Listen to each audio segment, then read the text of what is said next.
Right, okay, what are we going to talk about? You have all those memories there. Jurgen Klinsmann was signed to save Spurs.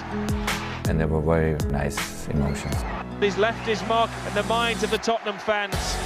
She was telephone and said, we got signed Klinsmann. I said, what? Trust me, he didn't disappoint. The person that made things happen. Well, they joke about the diving. That one is perfectly legitimate. He was an amazing ambassador for the Premier League.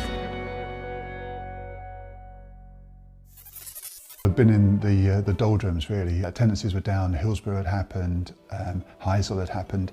The Premier League had not happened, it was before that, and English football needed a reboot.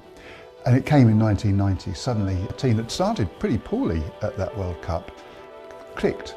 Gaza emerged, Gary Lineker was on fire up front, and the whole nation suddenly got excited about this team that got to the semi-finals. Of course, we came up against West Germany and Jurgen Klinsmann, and if anyone's going to pop your bubble, it's going to be Jurgen Klinsmann, and it happened on penalties. Germany against England, always great, and especially when we think back to the penalties. We have always this love and hate relationship to England, and I hope it will keep on for the next couple of centuries. Jurgen Klinsmann was the real inspiration for that team. He had an incredible game against the Dutch, against the Netherlands. This was one of the key matches to win the World Cup afterwards, and he was an extraordinary striker, and he scored goals like hell. Everything looks so floating because he had this style of running, and his blonde hair were waving, you know. He had something special, and it showed.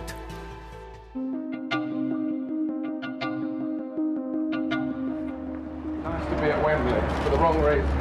As often with Tottenham, there's highs and lows, and this was a time of lows. They'd had this points deduction for something that happened under a previous regime. They hadn't played well the previous season, they finished down the table, but crowds weren't great, 20,000, 17,000 for a couple of home games. Spurs at the time were really worried about what would happen to them. In the end, they did successfully appeal the points deduction, but they needed something on the pitch just to rejuvenate and re-galvanise supporters. Can we lower down, sitting up straight? How do you want me sitting?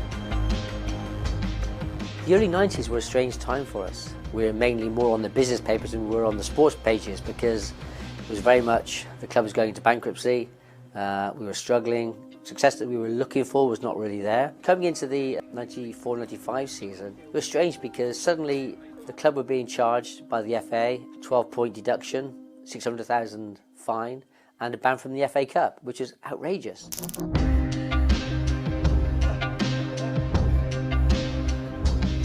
Well, it was going to be a very difficult season. We still didn't recover from the season before. We were doing very well until Teddy Sheringham was injured, and in a lot of ways we played with only one striker. So striker was our priority.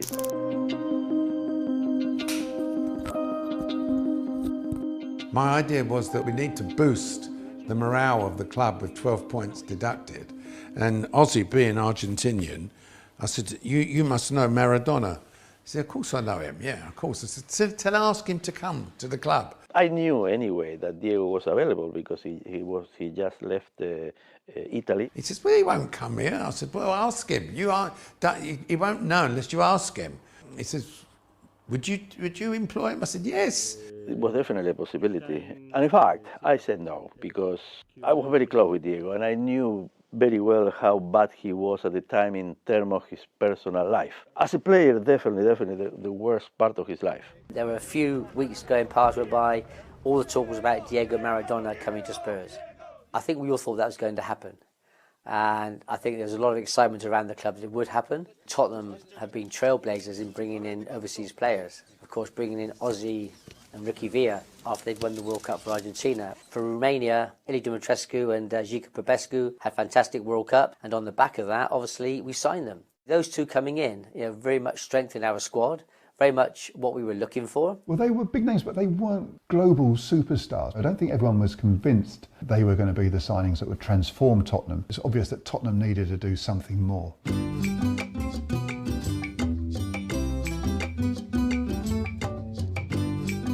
It was quite an amazing set of circumstances. I was with my family on my boat parked in Monaco, and suddenly I get a call from this agent. He said, "Are you Alan Sugar?" I said, "Yes, I am, yeah."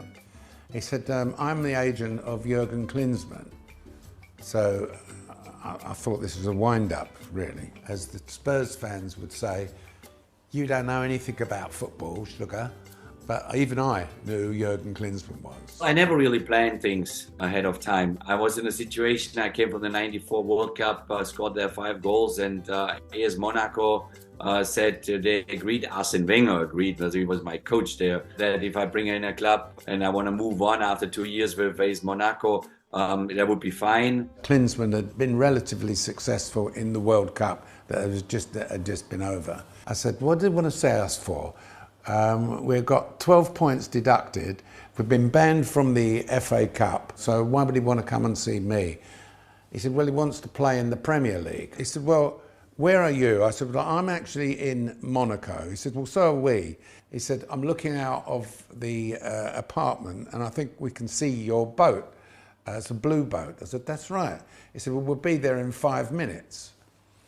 So I said, "Well, go on then, come down." They came down, to the surprise of my family that were on board, and a friend of mine was on board. We started talking and I couldn't believe my luck. Alan Sugar was suddenly in Monte Carlo on his yacht and gave me a call and asked if we can have a cappuccino maybe on his boat, and the whole thing unfolded in a couple of hours. I gave Arsene a call and said, "Listen, there's the owner of Tottenham Hotspur is just right here, and I would like to do a deal."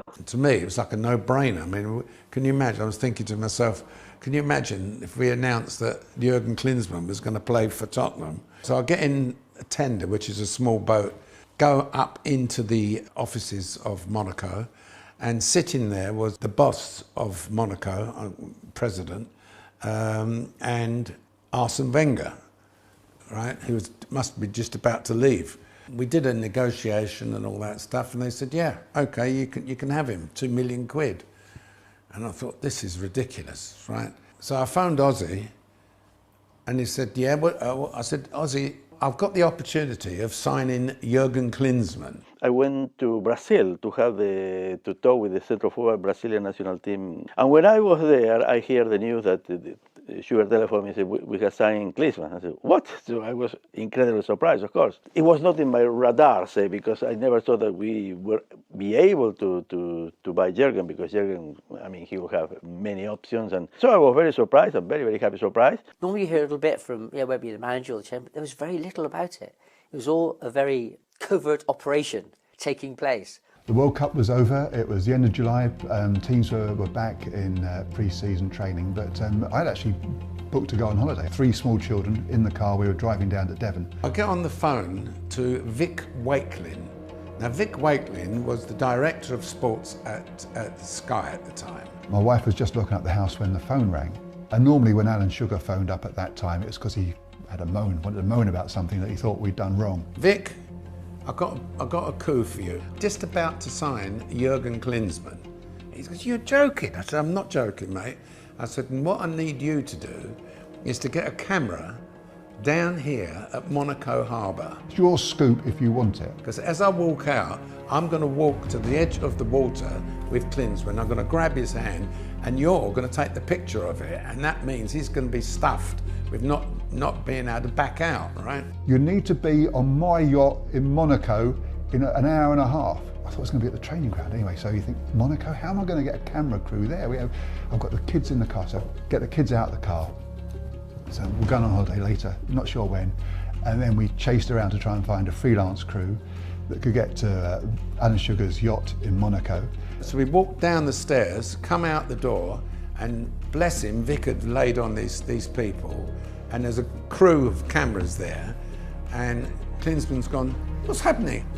I don't know, things leak out, they leak out, who knows, what it's like in football. The biggest scoop I think Sky News Sport had for, a long, long time. So he shook my hand and he's still like bemused. I had 2 other offers at that time from Spain and also from Italy, going back to Italy. I did already Italy with Inter Milan, so I thought, I need to do something new. First meant London, an exciting city, and that's how we made the decision, my wife and I, and It was always a little bit in my DNA that I always wanted to move to different places, see, learn, and experience different people. Also taking some risks, obviously, because you never know if it turns out, perfectly or not perfectly. Jürgen was always somebody who was for adventure. A guy who was traveling everywhere. He was somebody with a backpack, flight to Los Angeles, and then he was not planning nothing. Maybe he was sleeping in a tent, maybe he was sleeping in a five-star hotel, I really don't know.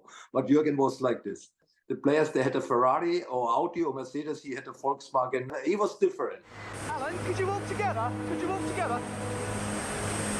I took him to the Tower of London Hotel, very nice hotel there, and suddenly it was 4 or 5 o'clock in the afternoon, and he said, he said, I have not been, I don't have any training for 3 or 4 days, so I really need to have a training. Can I have training right now? I said, well, yes, of course, and it was him and me only in training. Luckily enough for me, I just finished playing, so that means I was able to keep the ball properly and so on. So we have a very good one-to-one training. Immediately you can see the quality of the player. Yeah. He is then 100% behind this move. It's not only football. He likes to see the tradition from the country. I don't know what he was doing in London, but in Italy, he was prepared in the language. He was using a teacher 6 months before in Germany. Then he come to Italy. He make immediately his interview in the Italian language. Then he find his Italian friends to show him maybe different places. You can see that he was enjoying, as soon as he arrived in London, he was enjoying London. He was asking questions about kind of tourist questions, if you want to put it like that. What is this, what is that, and so on. He was very, very impressed. It was not like a normal players, normal players that are interested in certain other things and so on, maybe asking for a nightclub or things like that. No way.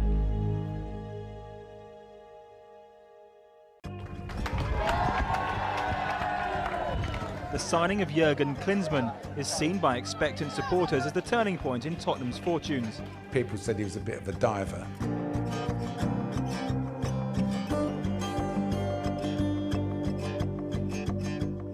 I think people thought, oh, don't want another diver. That's not what we do in England, seemed to be the sentiment at the time. True or false, but that's what the sentiment seemed to be. I think there was one newspaper journalist who wrote a story about why I dislike or why I hate Jürgen Klinsmann. I remember saying in the World Cup 1990, in the quarterfinal against Czech Republic, we get a penalty. It was a penalty, but he make more than one penalty. For his diving, he liked to have a second penalty. Then he make a Hollywood smile or move or something like this, and this is Jürgen. It's a little bit drama. Jürgen explained that when he signed in Italy, unfortunately, you had to go down to get a free kick. It's all different leagues. I remember the senior players saying, look, Jürgen, you can't sort of get away with that here, and he adapted straight away, and that was a good thing about Jürgen. Wherever he played, he adapted. But also as well, I think he got a little bit of a bad rap because he was that mobile and athletic and light on his feet that he would glide past players and he would get brought down. I think sometimes it went against him because everyone said about the diving. He didn't get the free kicks really he deserved at times. Everybody had heard about it. Everyone was making comments about it. Everyone was talking about it. It was very negative.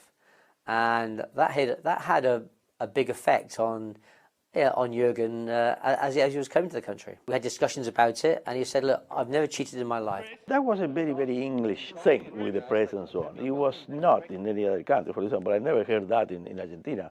Or you go to France or Germany, oh, he was that. No, not at all. So it was something connected with the England, Germany. He was made a much, much bigger thing of what actually was, yes. Basically, it was English paper trying to find something. So how can we, because it was very difficult to try to find something wrong about Germany.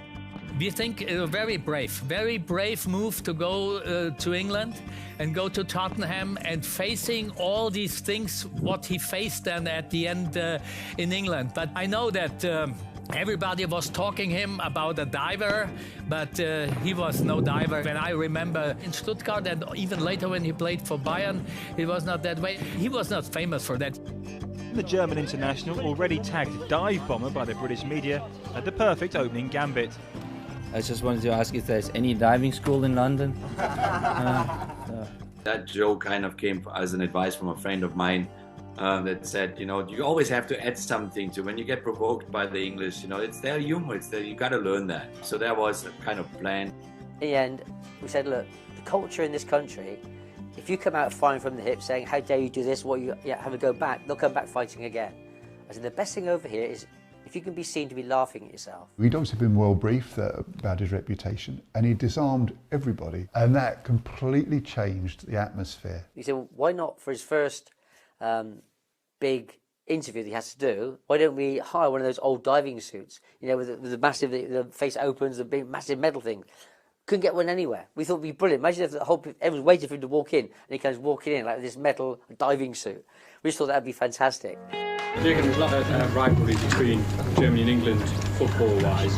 Do you expect then when you go to away grounds that you maybe talk a higher way? I never had problems with fans, supporters, not even with from the other teams. What you have to do is just to do your job in a very honest and clear way. My challenge is to win something. That's the reason why I came over here, because Mr. Sugar was very clear in the first conversation we had. He said he wants to win the championship, even with 6 points less. For going back to the subject of money, I made already enough money that I can live after my career as a soccer player really easily. So that's not the point anymore. Hello here, Jürgen. Obviously, the signing of Jürgen and Dimitrescu has been a great boost to the situation, and it's what fans deserve, I suppose, as they've been suffering quite a lot in the last year or so. From a pretty selfish point of view also, it's my character to really fight fire with fire. The arrival of Klinsmann and Ili Dumitrescu has produced a surge in season ticket sales. Every home game is now a sellout, and the club's souvenir shops are struggling to cope with demand. We've sold absolutely hundreds of things. We're selling everything. The most popular item of all is, of course, the Klinsmann shirts. We've just found out his number's number 18 now, and people are having that on their shirts now. Everybody wants to talk to you. Everybody wants your autograph.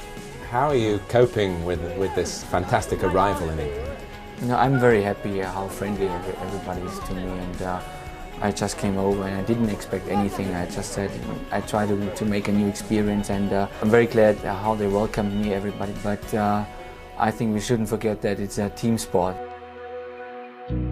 Their World Cup star who can walk on water, but the German international had to make do with a leisurely stroll on the school playing fields next door to the team hotel on the morning of a dramatic Premiership debut. Klinsmann may have been a long way from the more spectacular sidewalks on the seafront of Monaco, but he was made to feel at home in some small way. The road named after the German town, twinned with Sheffield, was just across the way. Getting back to the hotel, though, proved a little more hazardous, but Klinsmann led from the front, the first hurdle of the day successfully overcome. 1:30, an hour and a half to go till kick-off, and Klinsmania had arrived at Hillsborough. The man all the travelling fans had waited to see was given a rapturous welcome. How much are you looking forward to seeing Jürgen play this afternoon? Great amount. Yeah, we're looking forward to it. He'll do the business for us this season, making 6 points up for us, and do the job. I think he'll do very well in the league. I think plenty of goals will be scored, and hope we do well. It's an exciting time with Tottenham, but just hope we get it together in the end. Can't wait, can't wait. Look, brilliant in the World Cup. Today, he's going to do the business. And what's the Sheffield Wednesday view of him playing for Spurs? Well, just hoping on dive.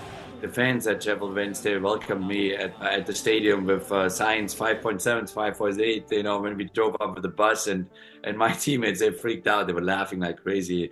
We were playing pre-season games, and every time he got bundled over or went down, they were holding up scorecards in the crowd. You know, it was like, excuse me? We spoke about it, how best to deal with it. Splendid atmosphere at Hillsborough, absolute sellout, and everybody looking at Tottenham's Jürgen Klinsmann, the German making his debut. Klinsmann's free, and he's marked his debut with a goal! Jürgen Klinsmann does it! Well, they joke about the diving. That one is perfectly legitimate. I mean, I think the first goal, if you come to a new club, to a new championship, it means a lot to you personally. The other chaps that already told me before the game, is that when you score the first goal, we're gonna make the dive. I mean, it makes you feeling kind of proud, you know, playing for these guys. Eddie Sheringham said, well, you know what? why don't we do that? You know, you score your first goal today and we're all going to do a dive. So it was Teddy sharing some idea. And we all did the dive. I think I dived over quite a few people. The rubbish dive. Jürgen was always like this. He was celebrating the same his goals in Stuttgart, like in the national team, a little bit more emotional maybe than myself.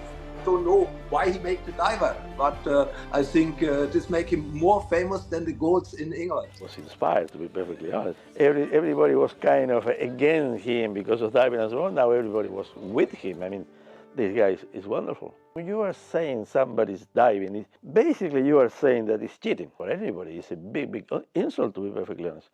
So it's very, very interesting in the way that he kicked it away completely, and nobody talk about that anymore. He knew what media scrutiny was like. He knew how to handle it, and he handled it superbly. Teddy Sheringham, his son Charlie, a week later asked him, at that time he was little, he asked his dad again and said, can you tell Jürgen, you know, if he scores another one, you know, got to do the dive, because we kids all do the dive right now in the parks when we play Sunday. So it happened to be a home game against Everton, and happened to be a bicycle kick, and then the whole team was running over to me. And for me, it was huge lessons that the English people gave me in terms of don't take yourself too seriously. You know, don't be offended if we make a joke about you or whatever. It has to do with the past or with the present. Doesn't really matter. People in England taught me a lot of things. He was very sharp, he was very quick, he was very skillful, kicking the ball, passing the ball, hitting the ball, everything was super.